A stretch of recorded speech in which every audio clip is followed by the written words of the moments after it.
नमस्कार, मैं देवांशु। आप देख रहे हैं लोक जागरण न्यूज। बिहार में नगर निकाय चुनाव का स्थगन का जब हाईकोर्ट से आदेश आया था तो बिहार में भूचाल मच गया था, लेकिन अब पड़ोसी राज्य में भूचाल मचने से पहले ही सरकार ने सचेत हो गए, यानी सरकार ने कि कैबिनेट जो है हेमंत सोरेन सरकार की एक अलग आदेश पारित कर दिया है कि यानी अब ओबीसी को, जो अति पिछड़े जाति जो आते हैं, ईबीसी या ओबीसी का जो वहां लफड़ा था, सरकार ने उसे समाप्त कर दिया है। यानी झारखंड में जो सरकार है वो क्षेत्रीय दलों की सरकार है और साथ में आरजेडी और कांग्रेस भी सरकार में है। अब देखिए मामला क्या है, बिहार में जो पार्टी आरजेडी ओबीसी और अति पिछड़ा के आरक्षण की हकमारी की जो हल्ला कर रही है, वही झारखंड में हेमंत सोरेन सरकार के कैबिनेट में बैठकर फैसले पारित कर रही। अब होगा क्या, झारखंड में अगले साल नगर निकाय चुनाव होना है। अब वहां देखिए मामला क्या है कि जो टोटल मिलाकर, जैसा हाईकोर्ट का टिप्पणी था कि 68% रिजर्वेशन लगभग एक अनुमान लगाया जा रहा था कि हो जा रहा था त्रिस्तरीय चुनाव में, यानी पंचायत चुनाव में और नगर निकाय चुनाव में।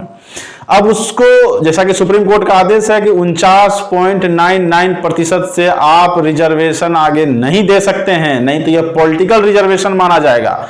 और बिहार में जिस तरीके से हाईकोर्ट ने झटका दिया था बिहार सरकार को नगर निकाय चुनाव के मामले में, झारखंड ने अपनी तैयारी शुरू कर दी और हेमंत सोरेन सरकार ने साफ कैबिनेट से पारित कर दिया है कि अति पिछड़ों को आरक्षण नहीं दिया जाएगा नगर निकाय चुनाव में। यानी जो अति पिछड़ों का सीट है उसे ओपन सीट माना जाएगा, जिसे हम जनरल सीट बोलते हैं। जनरल सीट से ओपन सीट का तात्पर्य है यानी वहां कोई भी कैंडिडेट चुनाव लड़ सकता है। अगर इस आंकड़े को देखा जाए तो हेमंत सोरेन सरकार की कहना है कि 49% तक आरक्षण के आंकड़ा पहुंचता है, जो कि कोर्ट के मानने के अनुसार ये पूरा होता है। इसीलिए अब जो झारखंड में चुनाव होने हैं वहां ओबीसी ईबीसी का जो लफड़ा है हेमंत सोरेन सरकार ने समाप्त कर दिया है। और आश्चर्य की बात है कि जो बिहार में जो पार्टियां हल्ला मचा रही है वो झारखंड के इस बड़े घटने पर मौन है। जो अति पिछड़े का पॉलिटिक्स करने वाले बिहार में तथा कथित नेता हैं वो क्यों मौन है, ये साफ चौंकाने वाले हैं। लेकिन सोचना होगा कि आखिर ये आरक्षण के मामला किस तरीके से राज्य दर राज्य भटक रहा है और मामले को दबाने का प्रयास चल रहा है। अब वहां देख लीजिए कि पंचायत चुनाव भी होगा, वहां अति पिछड़ों को आरक्षण नहीं दिया जाएगा। और बिहार की जो सरकारें थी वो केंद्र पर आरोप लगा रही थी, यानी भाजपा आरक्षण विरोधी है। लेकिन झारखंड में देख लीजिए पड़ोसी राज्य में भाजपा का तो कोई वहां एजेंडा भी नहीं है, लेकिन भाजपा की सरकार भी नहीं है और केंद्र सरकार इसमें दखल भी नहीं दे रही है।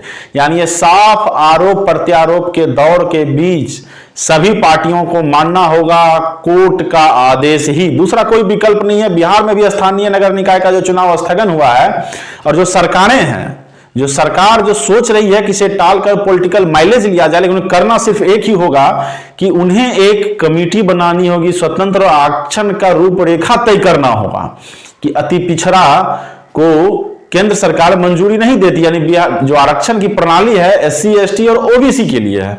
बिहार में दलित, महादलित, पिछड़ा, अति पिछड़ा का जो राजनीति है, शायद राजनीति करने वाले नेताओं के लिए झारखंड सरकार ने बेजोड़ तमाचा मारा है। अब सरकार करेगी क्या, आरजेडी भी बिहार में सत्ता में है और झारखंड में भी सत्ता में है। झारखंड में मौन है, बिहार में हल्ला कर रही से आप साफ समझ सकते हैं कि सरकार कानून से चलती है। कोई पॉलिटिकल बयानबाजी से सिर्फ पॉलिटिकल नफा नुकसान होता है, लेकिन लास्ट में निर्णय कोर्ट का ही मानना करना पड़ेगा। जो कोर्ट ने आदेश दिया उसे ही मानना करना पड़ेगा। लेकिन बिहार में नगर निकाय चुनाव में जो गुनागणित बैठकर पॉलिटिकल पंडित लगा रहे हैं अधिकारियों के साथ, शायद उन्हें भी राष्ट्र में पहुंचना होगा, कानून के रास्ते में ही पहुंचकर वो नगर निकाय चुनाव को करवा सकते हैं। जुड़े रहें लोक जागरण न्यूज के साथ। धन्यवाद।